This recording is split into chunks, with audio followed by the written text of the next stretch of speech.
Em Números 23:19 está escrito: Deus não é homem para que minta, nem filho de homem para que se arrependa. Acaso ele fala e deixa de agir? Caso promete e deixa de cumprir? Muitas vezes nós esperamos, eu fiz um vídeo há pouco tempo sobre isso, que Deus trabalhe da nossa maneira. Deus não trabalha da nossa maneira. Eu passei por uma luta muito grande mental. Era um tormento mental. Eu passei 20 anos com essa luta na minha mente. E eu me sentia como se eu estivesse dentro do inferno, lutando contra demônios e eles iam vencer. Eu via os demônios sempre como forte. E eu via Deus como fraco, porque ele não tinha poder para me livrar daquela situação. Quando eu me posicionei, quando eu decidi que eu queria a cura, o que foi que aconteceu? Eu comecei a receber estratégias para lutar contra aquela luta espiritual que eu estava tendo.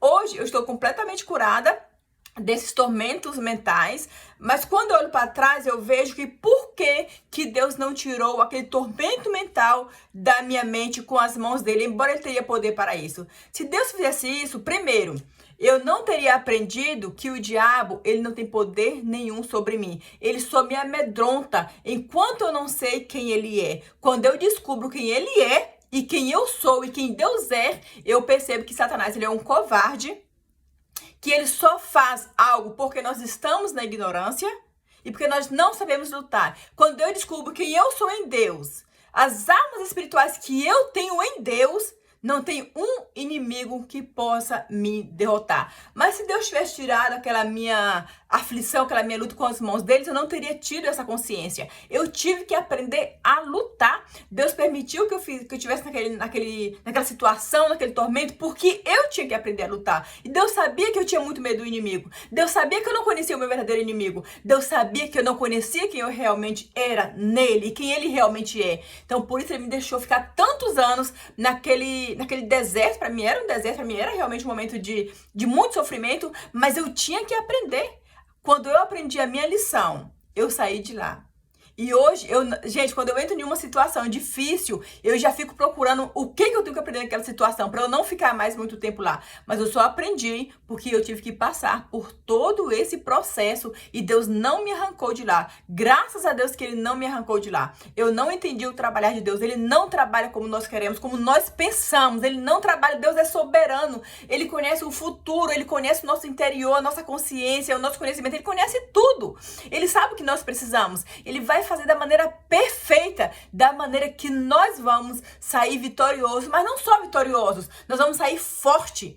Deus, ele nunca destruiu os inimigos para os seus filhos, mas ele capacitou os teus filhos para destruir os seus inimigos. Ele sempre deu a vitória para teus filhos, mas ele não foi lá matar o Golias em vez de mandar Davi. Não, ele capacitou Davi para Davi derrotar o Golias. Ele capacitou o povo de Israel para conquistar a terra prometida. Deus não faz o que nós temos que fazer, porque ele também está nos ensinando algo que nós precisamos aprender.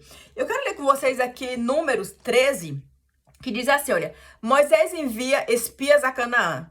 Disse o Senhor a Moisés: envia homens que espiem a terra de Canaã, que eu hei de dar aos filhos de Israel. De cada tribo de seus pais, envia um de seus líderes. O versículo 18 fala: vede como é a terra e o povo que nela habita, se é forte ou fraco, se são poucos ou muitos. Como é a terra em que habita? É boa ou má? Como são as cidades em que vivem? São abertas ou fortificadas? Como é o solo? É fértil ou estéril? Tem matas ou não? Esforçai-vos e trazei do produto da terra. Era o tempo das primícias das uvas. Assim subiram e espiaram a terra desde o deserto de Zim até Reob, a entrada de Ramate. Versículo 23 fala: depois vieram até o vale de Escol e dali cortaram um ramo de vide com um cacho de uvas, o qual 2 homens trouxeram numa vara, bem como romãs e figos. Cortaram um cacho de uva e 2 homens tiveram que trazer esse cacho de uva em uma árvore, em uma vara. Chamou-se aquele lugar o Vale de Escol, por causa do cacho que dali cortaram os filhos de Israel. Agora, olha o relato dos espias. Ao fim de 40 dias, voltaram de espiar a terra. vieram Moisés, a Arão e a toda a comunidade dos filhos de Israel no deserto de Parã, a Cádiz. Deram-lhe conta a eles, bem como a toda a comunidade, e mostraram-lhes o fruto da terra. Relataram a Moisés o seguinte: fomos à terra que nos enviaste, nela verdadeiramente manam leite e mel. Este é o seu fruto. O povo que habita nessa terra, porém, é poderoso, e as cidades fortificadas e muito grandes. Também vimos ali os filhos de Enac. Os amalequitas habitam na terra do Neguebe. Os heteus, os jebuseus e os amorreus habitam na parte montanhosa. E os cananeus habitam junto ao mar e ao longo do Jordão. Então Calebe fez calar o povo perante Moisés e disse: subamos animosamente e possuamos-la em herança, pois certamente prevaleceremos contra ela. Os homens que com ele subiram, porém, disseram: não poderemos atacar aquele povo, é mais forte do que nós. E diante dos filhos de Israel, divulgaram um relatório negativo da terra que tinham explorado, dizendo: a terra pelo meio da qual passamos a espiar é terra que devora os seus moradores. Todo o povo que vimos nela são homens de grande estatura. Também vimos ali gigantes, pois os descendentes de Enac são de raça gigante, e éramos aos nossos próprios olhos como gafanhotos, e assim também lhes parecíamos. Então toda a comunidade levantou-se e chorou em alta voz aquela noite. Todos os filhos de Israel murmuraram contra Moisés e Arão, e toda a comunidade lhe disse: antes tivéssemos morrido na terra do Egito, ou mesmo neste deserto. Por que nos traz o Senhor a esta terra? Para cairmos à espada e para as nossas mulheres e crianças e para que nossas mulheres e crianças sejam por presa? Não nos seria melhor voltarmos ao Egito? E dizia uns aos outros: levantemos um capitão e voltemos para o Egito. Então Moisés e Arão prostraram-se perante todo o ajuntamento dos filhos de Israel. Josué, filho de Num, e Calebe, filho de Jefoné, dos que espiaram a terra, rasgaram suas vestes e disseram a toda a comunidade dos filhos de Israel: a terra pelo meio da qual passamos a espiar é terra muito boa. Se o Senhor se agradar de nós, então nos fará entrar nessa terra e a dará a nós.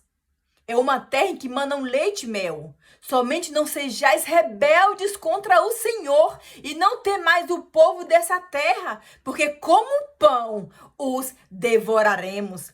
A proteção deles se foi, mas o Senhor está conosco. Não os temais. Porque eu quis trazer esta palavra. Gente, isso aqui são duas visões totalmente. Os 12 viram a terra, 2 tiveram uma visão daquela terra e 10 tiveram uma visão totalmente diferente. O que acontece? Os espias, eles se viram como gafanhotos perto dos gigantes. E eles falaram que os gigantes os viam também como gafanhoto. Mas como eles sabiam disso? Então, eles imaginou que os gigantes os viam como gafanhoto. E assim eles falaram também. Isso tem muito a ver com identidade, né? O como eu me vejo, como eu acho que os outros me veem. Já Calebe e Josué e Calebe teve uma outra posição. Eles falaram: não sejam rebeldes ao Senhor, nós vamos conquistar aquela terra, tão somente obedeça ao Senhor. E olha que legal que ele falou assim: aquele povo, somente não sejam rebeldes contra o Senhor e não tem mais o povo dessa terra, porque como pão os devoraremos. O que é pão, gente? Pão até uma criança come. Pão, para eles, até uma criança poderia derrotar aqueles gigantes, porque eles sabiam o Deus que estava com eles. Eles sabiam que a proteção daquele povo já tinha se ido e não tinha mais proteção. E o Deus de Israel tinha entregado aquela nação na mão do povo de Israel. Olha como é importante nós termos a visão certa, a visão nas coisas de Deus. O porquê que eu estou trazendo isso aqui? Eu quero te falar uma coisa. Guarda a tua mente. Satanás, ele ataca na nossa mente. Por quê? Porque ele atacando a nossa mente vai influenciar o nosso sentimento e o nosso sentimento vai influenciar uma ação nossa e essa ação vai ter um resultado. E nós sabemos que o povo de Israel ficou 40 anos no deserto, eles pereceram, aquela geração daquele tempo pereceram porque eles não confiaram no Senhor. Então que nós não sejamos rebeldes, que nós não tenhamos medo. O Senhor, ele não está com as mãos, ele não está com as mãos encolhidas para que não possa ajudar. O céu do Brasil está coberto com os anjos de Deus. Muitas vezes nós não entendemos as coisas espirituais, mas Deus está lutando para o seu povo. No livro de Daniel, fala que Daniel, ele começou a orar a Deus, pedindo algo a Deus. E ele ficou 21 dias orando e não teve uma resposta. Depois o anjo chegou e falou: Daniel, assim que você começou a orar, a tua bênção foi liberada. Mas nós fomos impedidos de trazer essa bênção. Por quê? Porque houve uma guerra no mundo celestial. Houve uma guerra entre demônios e anjos. E depois que o Senhor mandou um anjo forte, um anjo mais forte ainda, foi que conseguiu passar a bênção de Daniel. Então não vamos desanimar agora. Não vamos achar que a guerra está vencida, que nós perdemos a guerra. Não vamos achar que nós somos. Gente, nós jamais vamos perder a guerra. Nós estamos na direção certa. Nós estamos com Deus. Deus, ele nunca perde uma guerra. Ele está nos ensinando a lutar. Ele tem que ensinar o seu povo a lutar para ser um povo forte. Se nós não lutamos, nós não vamos aprender a usar as armas que nós temos. E Deus, eu li uma frase que eu achei muito legal. Deus, que nós pedimos para ele uma árvore, ele nos dá uma semente. Deus, ele nos ensina em toda a situação. Tão somente ser forte e corajoso e protege a tua mente, porque Satanás, ele é mentiroso, ele é um covarde e ele afeta a nossa mente com mentiras do inferno, porque ele quer ver que nós tenhamos uma ação contra Deus e assim nós impedimos a bênção de chegar. Mas a bênção do Brasil já está decretada. Gente, Deus, ele não fala uma coisa e não cumpre. Deus não é homem para que minta, nem filho de homem para que se arrependa. Acaso ele falaria e deixaria de agir? Acaso promete e deixa de cumprir? Quando Eliseu, ele estava... na Bíblia fala um relato de Eliseu, que ele foi cercado por um exército inimigo que queria matá-lo. Por quê? Porque Deus revelava para Eliseu tudo que o exército inimigo queria fazer contra Israel. E Eliseu ia lá e advertia, né, os reis para eles se prepararem, que os assírios estavam chegando para destruí-los. Então, o exército inimigo descobriu o porquê que o segredo deles estava sempre sendo revelado. Sabia que tinha um profeta em Israel. E eles tramaram para matar Eliseu. O que aconteceu? Quando Eliseu estava na casa dele, veio um exército enorme, cercou a casa dele para destruir. E os profetas que estavam junto com Eliseu tiveram muito medo. Falou: Eliseu, nós vamos morrer, a casa está cercada. E Eliseu pediu para Deus: Deus, abre os olhos espirituais dele. Quando Deus abriu os olhos espirituais dos profetas que estavam com Eliseu, eles viram que atrás de Eliseu tinha anjos, tinha carro de fogo, tinha espada flamejante, tinha um exército de Deus para lutar contra o exército assírio. Então, tão somente ser forte e corajoso. O que Deus tem para o Brasil é prosperidade, é cura. O Brasil é a nação cujo Deus é o Senhor. E ele fala que se o meu povo se humilhar e orar e buscar a minha face, então eu virei do céu, aleluia. Então eu virei do céu e sararei aquela terra. O Senhor, ele está no controle da história. O Senhor está no controle do Brasil. Tão somente ser forte e corajoso.